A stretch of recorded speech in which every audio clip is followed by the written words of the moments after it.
The one thing that we could say about African peoples is that we left evidence of ourselves all over this planet. And that's the problem with European scientists. The deeper they dig, the blacker the planet gets.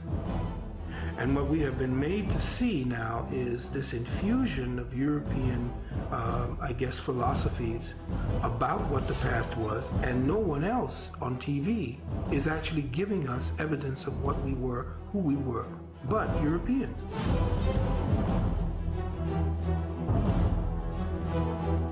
Every person has the right to know their ancestral history. Every person, no matter where they are in the world. Most of world history, 90% of world history is African history. And even that 10%, Africa is extraordinarily involved in making it what it is. You won't find a painting, you won't find a statue, you won't find a monument anywhere prior to 1500 that isn't Africoid in some way, shape, or form.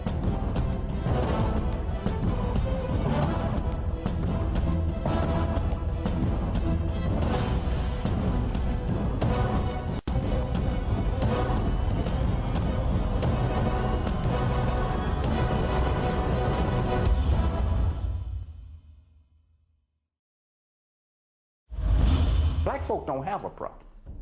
White folk got a problem. Black folk problem is that white folk got a problem.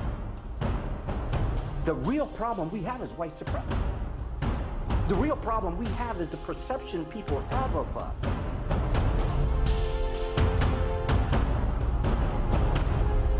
(1790) up until 1965, your immigration laws play almost zero for black folk. You had a zero immigration law for black folk. Because you're destined to be a planned minority. You know what a minority means? That means a loser. It means you're a loser. It's very difficult to control a group of people militarily because eventually the money will run out if you try to control a group of people militarily. And also the possibility of them raising up against you is always imminent.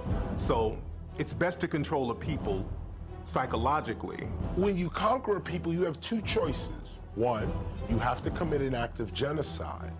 Either you wipe them out completely, complete act of genocide so that you can take over the resources of the land.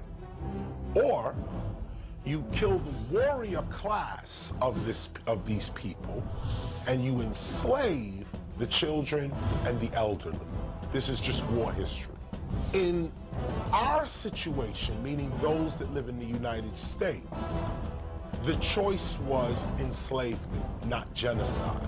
That means that from a child, you have to be taught that everything about you is wrong.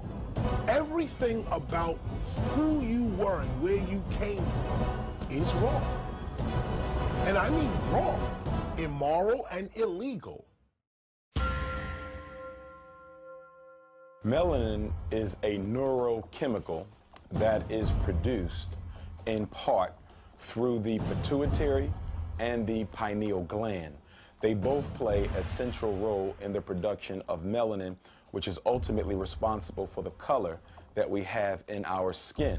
Now, historically, it had always been thought that melanin played a significant role in the intellectual propensity of African people.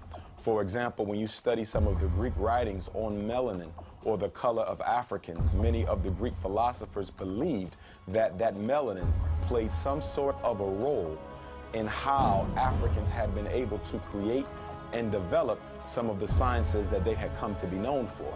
So melanin was always considered an intellectual sort of a chemical. The pineal gland, which produces melanin, it's shaped like a pine cone.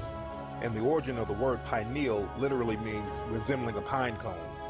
Now, in ancient symbolisms, the pine cone has always been represented because people knew the importance of the pineal gland as it related to melanin